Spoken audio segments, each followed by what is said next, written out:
pueden imaginar si yo me pusiera a contar experiencias y anécdotas de cosas que nos han ocurrido en todos estos años, viajando de un lugar a otro, conociendo tantos miles y miles de creyentes de muchas denominaciones, a veces de un estilo, otros son de otra forma. Pero algo que me ha llamado mucho la atención, y es de lo que en el fondo yo quiero hablar, es el tema de la conversión. El título de este mensaje de hoy es El milagro más grande, sin lugar a dudas, es la conversión.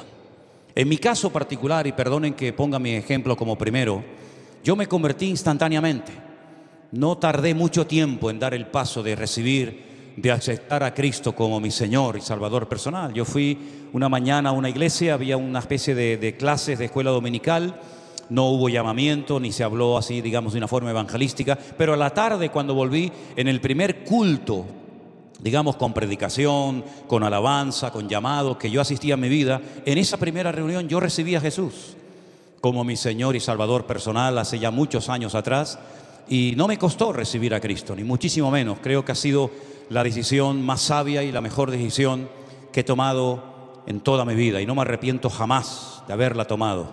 Me hubiera gustado recibir al Señor antes, pero el Señor tiene estipulado tiempos, ¿verdad?, y ocasiones para cada uno de nosotros. Pero observando cómo se convierten algunas personas, es algo que a mí siempre me ha llamado la atención. Porque hay, por ejemplo, personas que se han convertido, no muchos, he conocido algunos, solos. Leyendo a lo mejor la Biblia o en la habitación de su casa, poniéndose de rodillas y pidiendo perdón por sus pecados o como sea, se han convertido solos, sin que nadie les predicara, sin ir a ninguna iglesia, sin escuchar a ningún pastor predicar, solos en su casa o en su coche o donde sea, se han convertido al Señor. No es lo común, no es lo habitual. La Biblia dice, ¿cómo creerán si no hay quien les predique? ¿Verdad? Pero hay personas que se han convertido solas. No sé si aquí en esta tarde entre nosotros o en casa viéndonos en sus hogares hay alguna persona que puede decir, sí, yo me convertí solo o sola, ¿no? Pero ya digo, no es lo normal. Pero he visto que hay personas que se han convertido después de un largo proceso. Personas que han estado asistiendo días, semanas, meses, no sé si años a una iglesia. Y al final, después de haber escuchado docenas de sermones, de haber cantado muchas canciones y de haber oído muchos testimonios, finalmente toman el paso de aceptar al Señor Jesús como su Salvador personal, ¿verdad? Sin embargo, hay otras personas como yo que lo hicimos instantáneamente, y hay otras personas que se han convertido, pero les ha costado. Han tenido que tocar fondo, lo han perdido ya todo, menos la vida. Han perdido el trabajo, han perdido la familia, han perdido salud, han perdido prácticamente todo, y al final, cuando ya no les queda nada, es cuando deciden por fin definitivamente recibir a Jesús y darle una oportunidad en su vida, ¿no? También he conocido personas que se han convertido por miedo. Me explico. Miedo ante la condenación eterna, miedo ante el juicio venidero, miedo ante estar eternamente excluido de la presencia de Dios, y por temor, ¿verdad?, por miedo, ese miedo sano y reverente, han decidido cambiar de vida y seguir a Cristo todos los días de su vida, ¿verdad? Dice la Biblia que el principio de la sabiduría es el temor a Dios. Pero en ese mismo libro de Proverbios hay otro versículo que se parece mucho, que dice que el principio de la sabiduría es aborrecer el mal. Y hay gente que, viendo la mala vida que han llevado, los malos caminos y las pésimas decisiones que tomaron en su vida, por temor a condenarse, por temor a perderse, pues deciden al final dar el paso. Sea como sea, para mí el ver a una persona convertida, para mí es el milagro más grande de todos los que uno puede experimentar en la vida. Porque es el único milagro que Satanás no puede imitar. Otros milagros sí los puede, y de hecho a veces los imita. Pero el milagro de la conversión, el transformar una vida, el diablo, ese milagro, no lo puede experimentar, no lo puede hacer que otra persona tenga esa experiencia si realmente no ha aceptado al Señor. Ahora, toda verdadera conversión tiene que tener tres elementos fundamentales. Yo los voy a mencionar y a continuación se los voy a explicar para que queden bien claros estos conceptos. Toda verdadera conversión tiene que tener justificación, regeneración y adopción. Empecemos por la primera. La justificación es la palabra que se emplea en la Biblia para decir que el pecador ha sido declarado justo, limpio de pecado, como si nunca hubiese pecado, borrón y cuenta nueva. Si prefieres utilizar el término nacer de nuevo, lo puedes hacer. Dice la Biblia en Romanos capítulo 5 que justificados pues por la fe tenemos paz para con Dios por medio de nuestro Señor Jesucristo. Dios no justifica al pecado, lo que justifica es al pecador arrepentido. Ser declarado justo, presentarte delante de Dios sin tener que avergonzarte una vez que le has recibido y aceptado como tu Señor y Salvador personal. Saber que eres libre de toda condenación, como dice la Biblia, de modo que si alguno está en Cristo, nueva criatura es. Las cosas viejas pasaron, y aquí todo es hecho nuevo. Y ahora no hay ninguna condenación, ninguna, hermanos, ninguna, para los que están en Cristo Jesús. Los que no andan conforme a la carne, evidentemente, sino conforme al Espíritu. ¿Saben lo maravilloso es que ser libre de toda condenación y poder orar, poder cantar a Dios, poder honrar al Señor, sabiendo que todos mis pecados han sido perdonados por el amor de Dios? ¿No es maravilloso, hermanos? ¿No es maravilloso? ¿No se merece un fuerte amén el Señor? Y un aplauso también, ¿por qué no? Es una maravilla. Libres, libres, aleluya. Qué maravilloso es la libertad, ¿verdad? Terrible el libertinaje, pero la libertad gloriosa que tenemos ahora en Cristo es realmente un privilegio. Eso es ser justificado, eso es lo que conocemos como la justificación. Pero la regeneración es el cambio tanto instantáneo como progresivo que se lleva a cabo en una vida que ha nacido de nuevo. Está claro que nuestros pecados son perdonados instantáneamente, pero nuestra vida no cambia instantáneamente. Entramos en un largo proceso, ¿verdad?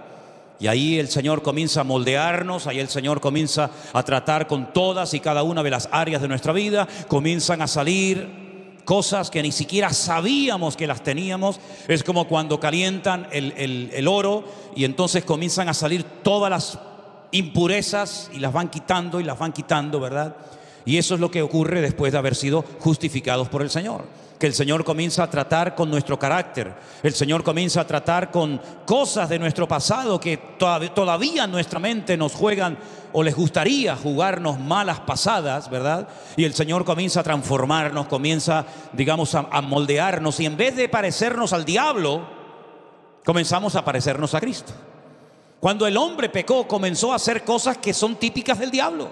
Comenzó a matar, comenzó a odiar, comenzó a mentir, comenzó a tener celos, envidias, pleitos, iras. Esas son las características de una persona que está bajo la cobertura del diablo. El hombre comenzó a parecerse al diablo después de pecar y desconectarse de su Dios. Pero cuando recibimos a Cristo en nuestros corazones como nuestro Señor y Salvador personal, con el paso del tiempo nos vamos pareciendo cada vez más a nuestro Señor Jesucristo. Y comienza a manifestarse lo que la Biblia llama o indica como el fruto del Espíritu Santo que mora en nosotros.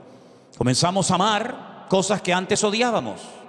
Comenzamos a ver a personas que antes tal vez no íbamos a tener jamás ningún tipo de contacto, de relación con ella. Comenzamos a darnos cuenta de que pues también necesitan de paciencia y de amor y de atención y tantas cosas. Y comenzamos a darnos cuenta de que ahora tenemos paciencia en cosas que antes nos sacaban de quicio y éramos incapaces de soportarlas. Y es que cada vez esa regeneración, esa transformación progresiva en nuestra vida nos va moldeando y podemos mirar atrás y decir, oye, sé que todavía me falta mucho, sé que todavía, como dice el texto, no he llegado a la meta, ¿verdad? Pero sigo corriendo para ver si logro hacer aquello para lo cual un día el Señor me alcanzó a mí. Amén, hermanos.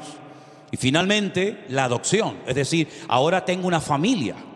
Ahora estoy bajo una cobertura que es la familia de Dios. Y hemos conocido esta tarde a 2 miembros de nuestra familia, ¿verdad? Que viven en otro lugar. Pero podríamos recorrer el mundo entero y darnos cuenta de que tenemos hermanos y hermanas en la fe prácticamente en todas las partes del mundo, porque hemos sido adoptados en una familia universal donde caben todos y donde todos tenemos que aprender a relacionarnos y amarnos y a perdonarnos y a trabajar juntos, etcétera, etcétera. Así que una verdadera conversión nos lleva a la justificación, a la regeneración y a formar parte de la familia de Dios por adopción, no por nacimiento. Ahora, el primer texto que quiero leer en esta tarde que habla acerca de la conversión se encuentra en Hechos capítulo 3, el verso 19.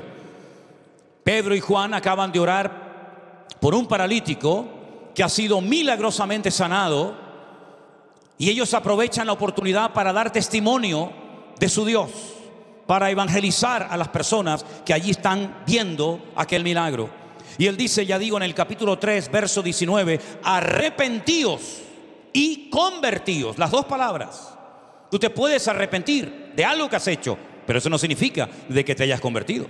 Tú te puedes arrepentir de haber robado, de haber mentido o de haber hecho algo malo, pero eso no significa que has cambiado. Te has arrepentido, pero no te has convertido. Pero Pedro dice, arrepiéntanse y conviértanse para que sean borrados vuestros pecados y para que vengan de la presencia del Señor tiempos de refrigerio. Epistrefo. Esa palabra rara, esa palabra griega es la palabra que se traduce en el Nuevo Testamento como la palabra convertidos o conversión. Epistrefo, que significa dar la vuelta, dar marcha atrás, cambiar de dirección, ir en una dirección contraria a la que iba. Lógicamente, una verdadera conversión se produce cuando hay un verdadero y genuino arrepentimiento por nuestra parte. No un remordimiento de conciencia, no un dolor por haber perdido cosas que las tenía, pero que por mi mala cabeza o mis malas decisiones las he perdido, sino que hay un arrepentimiento genuino de no volver, de no querer volver a cometer el mismo pecado que durante tiempo me conquistó y me dominó.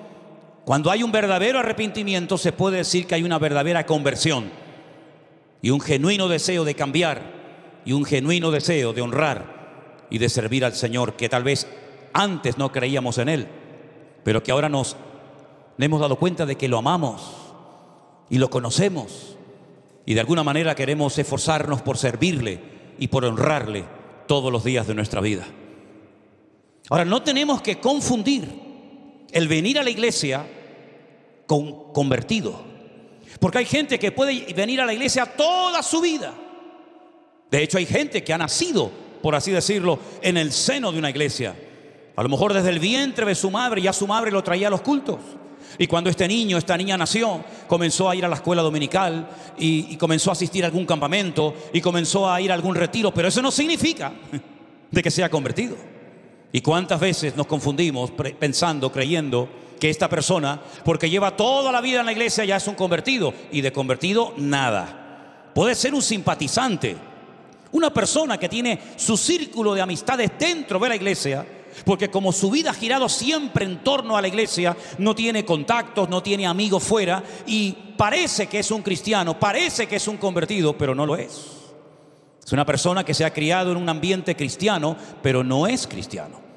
Muchas veces cuando voy navegando en esos largos viajes que me pego en barco, pues hermano, yo voy navegando por el mar, pero el mar, gracias a Dios, no entra donde yo estoy. Estoy rodeado de agua, pero yo voy en el barco y el barco, gracias al Señor, está por encima del agua. Imagínense ustedes, ¿no? Así que tú puedes estar rodeado de cristianos, en un ambiente cristiano, en un retiro, en un campamento, en una convención cristiana, y eso no significa de que tú también seas un hijo de Dios.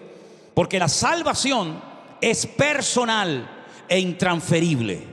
Tú no te puedes convertir por tu hijo, ni tu hijo se puede convertir por ti. Claro, evidentemente, si tú te conviertes, tú eres ya una luz para tu familia. Tú ya tienes un mensaje y un testimonio que dar a tus compañeros de trabajo, en el lugar donde vives. Pero tú no puedes convertirte por un círculo de amistades o por toda una familia, ¿verdad? Y decir, bueno, yo me convertí y eso significa de que ya toda mi familia ya son convertidos. No, repito, la salvación, la conversión es personal y no se puede transferir a otras personas. Y también hay que decir que la salvación es instantánea. O eres o no eres. O estás dentro del reino o fuera del reino. O estás conmigo o estás contra mí. O eres realmente convertido y tu nombre hoy, en este momento, en este preciso instante, está inscrito en el libro de la vida, o tu nombre no aparece por ninguna parte y si tú murieras hoy, no irías jamás a la presencia del Señor. ¿Cómo ha sido tu conversión, hermano? ¿Recuerdas ese día, ese lugar, esa hora, aquel sitio donde el Señor tocó tu alma y tocó tu corazón? Vamos a leer algunos versículos en esta tarde donde aparece esta palabra epistrefo, que significa convertirse. Vamos a ver las distintas traducciones que le han dado a lo largo del texto bíblico. Por ejemplo, en el Evangelio de Mateo, el capítulo 18, el verso 3, 18 de Mateo, el versículo 3, hay unas palabras muy interesantes del Señor Jesucristo cuando le dice a las multitudes: de cierto os digo, que si no os volvéis y os hacéis como niños, no entraréis en el reino de los cielos. Es decir, la actitud para poder ser salvo, la actitud para tener una genuina y verdadera conversión es fundamental. Una persona con soberbia, una persona arrogante, una persona que se cree que lo sabe todo, que no necesita de nada ni de nadie, difícilmente esa persona llegará a una convicción de pecados y pedirá perdón al Señor. Algo muy habitual, y precisamente me pasó, para no ir más lejos, esta semana, el jueves, mientras ustedes estaban aquí escuchando el mensaje de nuestro hermano Jerónimo que predicó, yo estaba fuera hablando con una persona, y cuando comienzo a hablarle, lo primero que me dice, como para escudarse, ¿no? Como para decir: cuidado que ya te he dicho lo que soy, dice: yo soy católico. Le dije: ¿usted es católico? Me dice: sí. Digo: ¿de verdad? ¿Pero practicante? ¿Se confiesa habitualmente? ¿Va a misa? ¿Acepta la autoridad del Papa sobre su vida? ¿Es usted un buen idólatra? ¿Reza usted rosario? El Dios te salve María, llena eres de gracia, el Señor es contigo, bendito, todo eso. ¿Es usted un buen católico? Me dice: bueno, no. Digo: entonces permítame que le diga, usted no es nada. Y me dice: es verdad, yo creo que no soy nada. Digo: ya nos estamos entendiendo. Digo: mire, ¿sabe por qué usted dice que es católico? Porque unos señores de España, hace muchos siglos atrás, se fueron allí y les conquistaron a ustedes. Y después de irse y de volver a sus tierras, después de haberse llevado todo lo que pudieron y más, o usted no lo hubiera hecho. Usted no lo hubiera hecho, ¿verdad? Ya. Dejaron una religión allí, muerta y vacía, que no servía aquí, pero la dejaron allí. Y por eso usted es católico. Pero si en vez de haber ido los españoles hubieran ido, por ejemplo, los musulmanes, usted entonces seguramente hoy estaría rezando de cara a la Meca y estaría con un Corán debajo de su brazo. Usted no eligió la religión lo eligió a usted. Y no fue algo que usted decidió seguir o aceptar, sino fue algo que le impusieron a usted casi desde el vientre de su madre. Es decir, cuando una persona cree que por ser católico o miembro de una iglesia, sea esta o cualquier otra, ya es salvo, convertido, se equivoca rotundamente. Porque la conversión no pasa por una denominación. La conversión no pasa necesariamente por ser miembro de una iglesia, llámese como se llame, sino la conversión es un encuentro, es una experiencia personal con Cristo. Yo me arrepiento, yo reconozco que soy un pecador, yo reconozco que me he equivocado. Eso de que no, yo siempre he creído, no dudo de que usted siempre haya creído, pero déjeme que le recuerde a alguien: el más creyente del mundo, el que nunca ha dudado de la existencia de Dios, el que cree que los 66 libros de la Biblia, desde el Génesis 1:1 hasta la mente de Apocalipsis, es palabra de Dios, el que cree en el Padre, en el Hijo, en el Espíritu Santo, el que cree en el cielo, en el infierno, el que cree en las parábolas, las profecías y las promesas, el que nunca jamás ha dudado de la existencia de Dios, es nada más y nada menos que un caballero llamado Satanás, el diablo. Porque Satanás no es un ateo.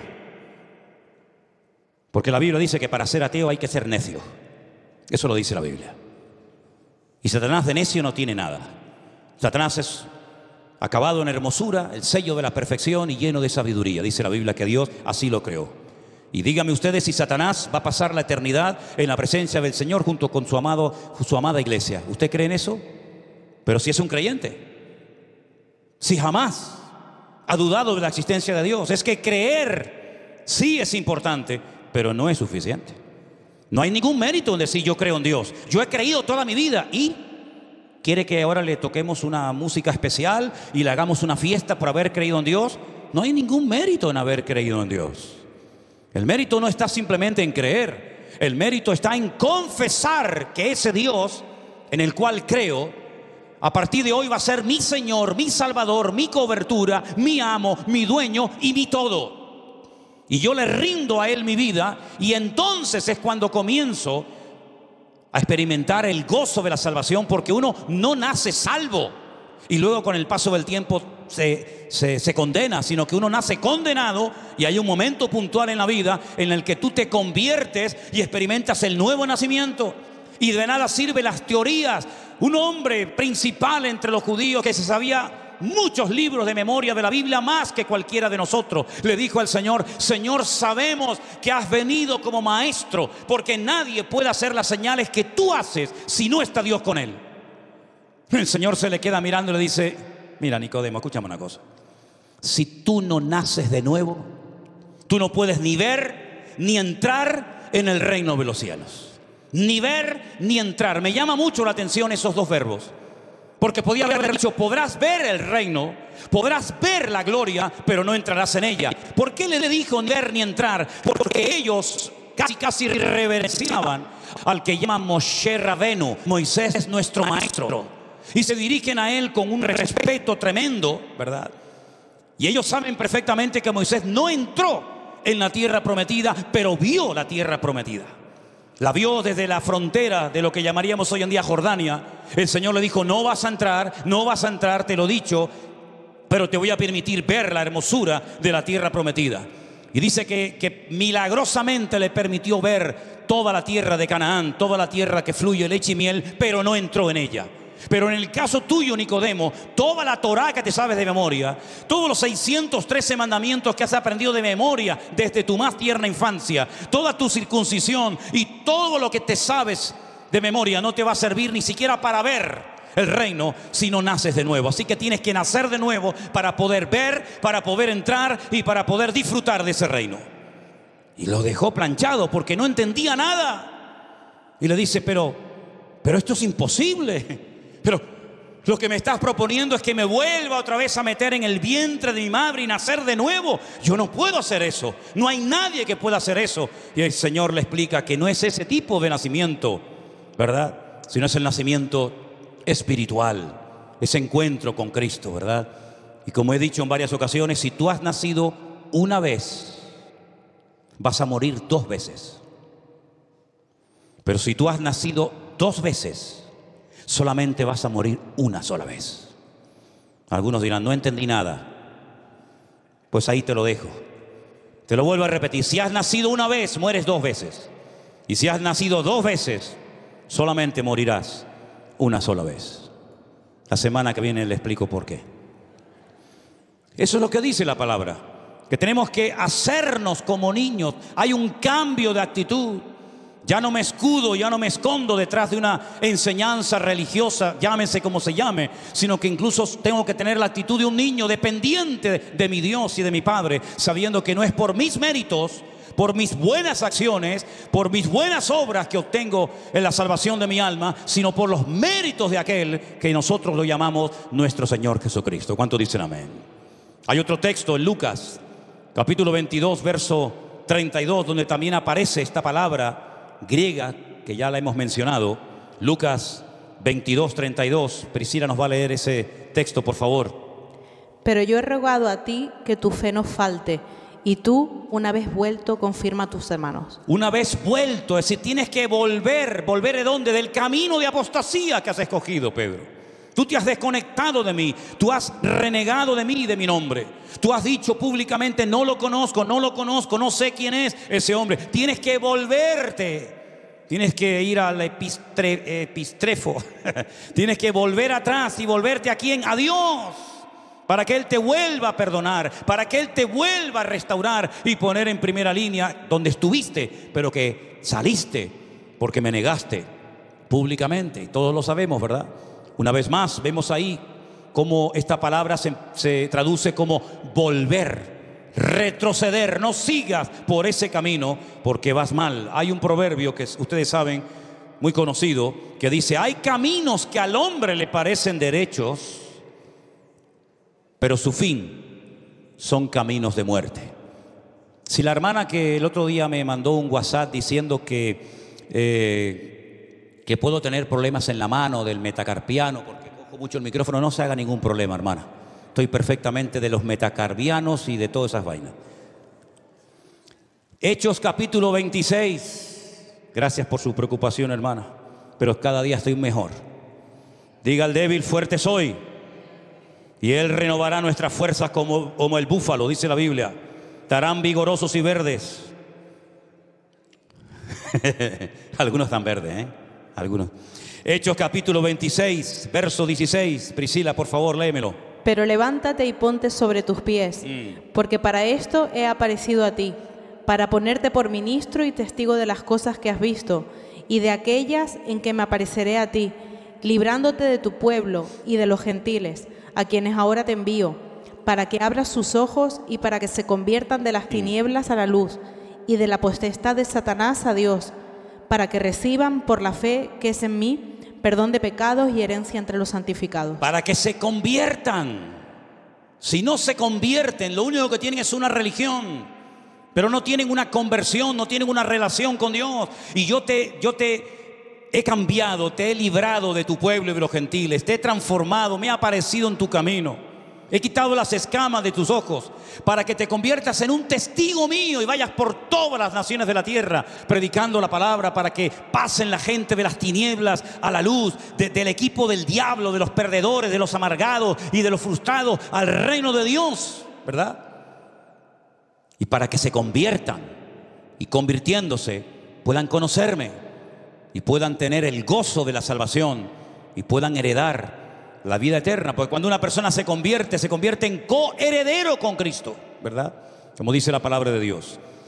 Hay un versículo más muy interesante que va dirigido a esos hermanos que tal vez un día se congregaron, que tal vez un día incluso estuvieron sirviendo al Señor de alguna manera, pero que por el motivo que sea, se apartaron de los caminos del Señor. ¿Y qué hacemos con esta gente? ¿Qué hacemos con aquellos que parece que se querían comer el mundo y al final el mundo terminó comiéndoselos a ellos? ¿Qué hacemos? ¿Qué palabra, qué solución nos da la Biblia para que se descarrió y tomó un mal camino? Bueno, Santiago nos dice en el capítulo 5, el verso 19 y 20, estas palabras tan interesantes que tenemos que tener en cuenta en nuestra vida. Hermanos, si alguno de entre vosotros se ha extraviado de la verdad y alguno le hace volver, sepa que el que le haga volver al pecador del error de su camino, salvará de muerte un alma y cubrirá multitud de pecados. Luego existe la posibilidad de que un hermano tome un camino equivocado. Existe la posibilidad de que un hermano se salga del camino correcto y vuelva atrás, se descarríe, cual hijo pródigo. Y entonces dice la Biblia, si a alguno de entre vosotros le ha pasado eso, si alguno que antes era hermano y cantaba con nosotros y se congregaba con nosotros y servía al Señor junto con nosotros, se ha escarriado de la verdad, sepa que si hay alguien que haga volver al pecador del error de su camino, le salvará el alma y cubrirá multitud de pecados. Luego hay la posibilidad de descarriarse, de desconectarse del Dios que un día te iluminó, del Dios que un día te perdonó, de ese Dios que ese día te transformó la vida. Pero hay también la posibilidad de poder volver a Él en arrepentimiento y el Señor te vuelve a perdonar y te vuelve a restaurar, porque Dios no solamente salva, sino que también restaura a las personas que por el motivo que sea se han enfriado y se han descarriado de los caminos del Señor. Vemos en la Biblia muchos llamados al arrepentimiento. No solamente aquellos llamados que hacían los profetas al pueblo de Israel cuando decían: volved, dejad vuestras obras, volved a la senda antigua, dejad la idolatría, dejad la corrupción, la avaricia, la usura, ¿verdad? Sino que también encontramos, hermanos, en el Nuevo Testamento una preciosa y conocidísima parábola de aquel joven que decide marcharse y malgastar sus bienes y vivir perdidamente hasta que vuelve en sí. Y dice la Biblia: volveré a la casa de mi padre y le pediré perdón y diré: Padre, he pecado contra el cielo y contra ti, ya no soy digno de ser llamado tu hijo. Y entonces vemos como el padre lo restaura. El padre le da un nuevo vestido, pone calzado en sus pies, pone un anillo en su mano, ¿verdad? Le restaura la autoridad, lo vuelve a poner como hijo de toda dignidad, y mata al becerro gordo y hacen una fiesta porque mi hijo, que lo dábamos por muerto, ha vuelto otra vez a la vida. Hay ejemplos tremendos en la Biblia de personas que tuvieron una conversión tremenda con el Señor. Por ejemplo, el apóstol Pablo. La conversión del apóstol Pablo, no me digan a mí que no fue espectacular. Un religioso, un hombre que pensaba que había que destruir a los que en aquellos días se llamaban los del camino. Los que en Antioquía los llamaron por primera vez los Meshijín, los ungidos, los cristianos. Y como él estuvo como testigo en la muerte de Esteban y vio cómo lo mataban a pedrada, y él estaba allí y no dijo, alto, ¿qué vais a hacer? ¿Cómo vais a matar a este hombre? Sino que él estaba allí y le dice, no se preocupen, tiren las piedras, yo les cuido aquí las sandalias, la ropa, y después las pueden venir a buscar. Y allí estaba frío como una piedra, ¿verdad? Como un témpano de hielo inmutable. Él estaba allí ese día, hermanos. Y él llevó presos a la gente y él iba a ir al extranjero, a Damasco, capital de Siria, para llevar gente a Jerusalén. Fíjense el camino tan largo que iba a hacer, porque él pensaba en su ignorancia que ese era su deber, esa era su obligación, impedir que aquella secta rara y extraña se expandiera por todas las naciones de la tierra. Pero, si me permiten la expresión, le salió el tiro por la culata. Porque dice que camino hacia Damasco, cae postrado en tierra, pierde la vista, queda ciego completamente y oye una voz en hebreo que le dice, Saulo, Saulo, ¿por qué me persigues? Se habrá quedado temblando de pies a cabeza diciendo, ¿quién eres? ¿Quién me está hablando? Y cuando oyó la respuesta fue algo tremendo. Yo soy Jesús, a quien tú estás persiguiendo. ¿Qué quieres que haga, Señor? Entra en la ciudad y se te dirá lo que debes de hacer. A los pocos días apareció por allí un tal Ananías, que no tiene nada que ver con aquel Ananías que murió en la iglesia primitiva, esposo de Zafira.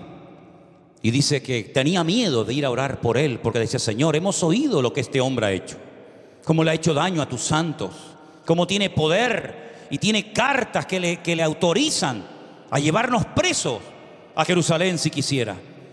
Y el Señor le dice, vete porque yo lo he levantado, va a ser un instrumento y yo le voy a mostrar en él cuánto le es necesario padecer por mi nombre.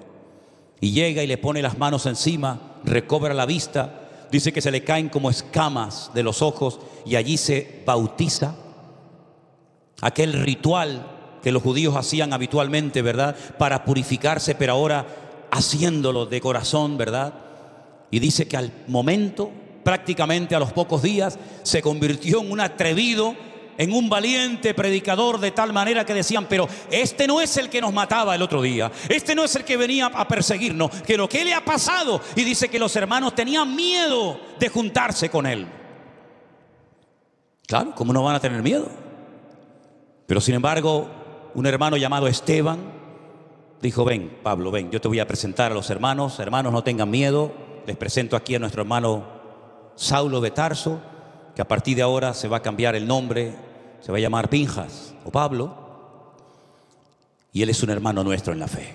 Y como emprenden viajes misioneros, y al final el mismo Bernabé se pone bajo la cobertura de Pablo, porque sabe que Pablo es un hombre que Dios le ha dado una gracia especial para extender el evangelio a otras naciones. Y como después de años, Pedro, incluso hablando de Pablo, dice, hermanos, nuestro hermano Pablo, al cual el Señor le da una inmensa, una enorme sabiduría, y que escribe cosas profundas y difíciles de entender, las cuales los indoctos tuercen para su perdición. Como reconoce, ¿verdad?, la autoridad, la sabiduría, la unción especial que Dios había depositado en la vida de Pablo. Una conversión genuina. Pablo nunca más volvió a ser esa persona llena de odio, de amargura, de resentimiento, sino que lean la lista de lo que padeció: apedreado, azotado, torturado y tantas cosas.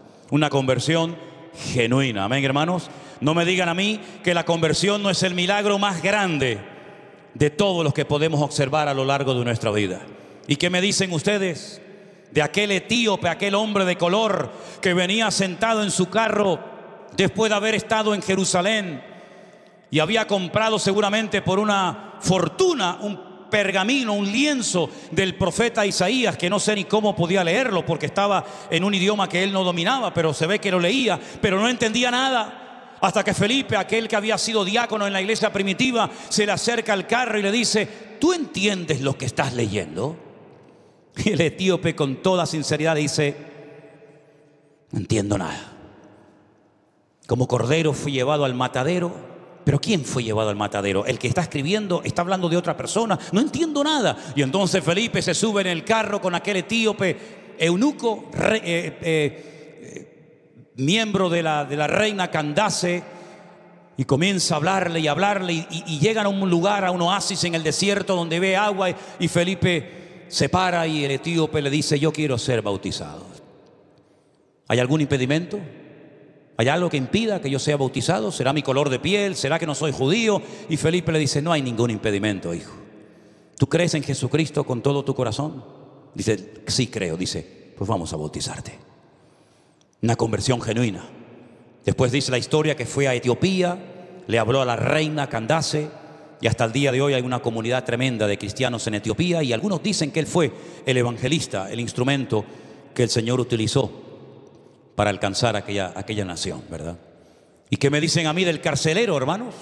El carcelero que vivía en la ciudad de Filipo, ¿no tuvo una conversión tremenda a medianoche? Mientras había un terremoto tremendo en la cárcel que dice que las cadenas que tenían los presos se caían y las puertas de la cárcel se abrían, y cuando aquel hombre se iba a quitar la vida en medio de la oscuridad de la noche, después de haber oído cantar a Pablo y a Silas, después de haber sido previamente torturado, dice: señores, ¿qué tengo que hacer para ser salvo? Y Pablo le dice: cree en el Señor Jesucristo y hoy mismo serás salvo tú y toda tu casa. Y él fue capaz de transmitir esa conversión, ese cambio genuino, dejando su idolatría, su paganismo, y llevando a toda su familia esa misma noche en una cárcel. Miren qué culto tan interesante. El sermón: cree en el Señor Jesucristo y serás salvo tú y tu casa. Congregación, cárcel de Filipo. Predicador, Pablo y Silas. Resultado: bautizados toda una familia. Un culto espectacular, Y se convirtió aquella noche. Un hombre que había recibido el mandato de custodiar en el calabozo más profundo y más oscuro de aquella mazmorra. Esa misma noche el carcelero se convierte y se bautiza junto con toda su familia. ¿Te das cuenta cómo es importante la conversión y no solamente el creer en Dios? ¿Te das cuenta cómo sin conversión no hay salvación? ¿Te das cuenta cómo la conversión tiene que ser personal? Y hay un momento en tu vida en el que tú tienes que tomar tu propia decisión. No papá, ni mamá, ni el abuelito, ni la abuelita, sino tú tienes que decir: ¿qué voy a hacer con Jesús? Después de escuchar su palabra y después de entender el evangelio. Y si una característica yo creo que positiva y buena tiene esta congregación, es que aquí se entiende la palabra que se predica. No tienen que salir en medio de una predicación.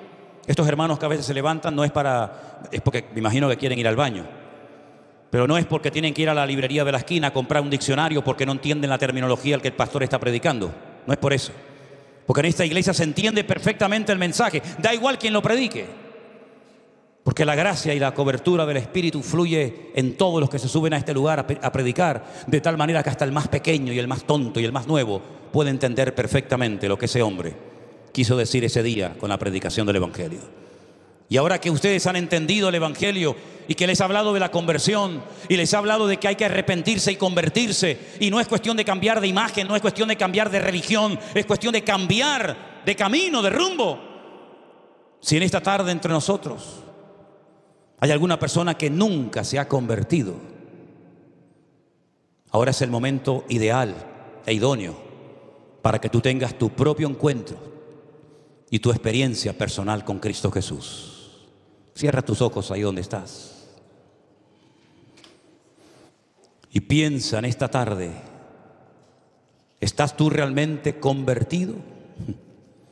¿Estás tú realmente entregado al Señor Jesús? ¿O simplemente vienes a una iglesia porque te gusta, porque tienes tu círculo de amistades aquí, porque conoces a gente, tienes amigos?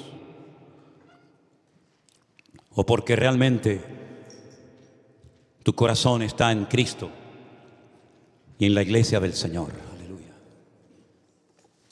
Yo quiero que en esta tarde todos y cada uno de nosotros nos hagamos esta pregunta: ¿soy yo realmente convertido a Cristo? ¿Soy yo realmente una persona que ha puesto su vida en las manos del Señor? ¿O simplemente eres una persona que vienes y participas de los cultos, pero nunca has tenido un encuentro, una experiencia personal con el Señor Jesús. Hoy es el momento aceptable. Dice la Biblia, hoy es el día de salvación. Si oyereis hoy su voz, no endurezcáis vuestros corazones. Entrégale tu vida, tu corazón al Señor Jesús. Y cuando salgas por esa puerta en esta noche, yo quiero que sepas que el Señor Jesús va a estar contigo.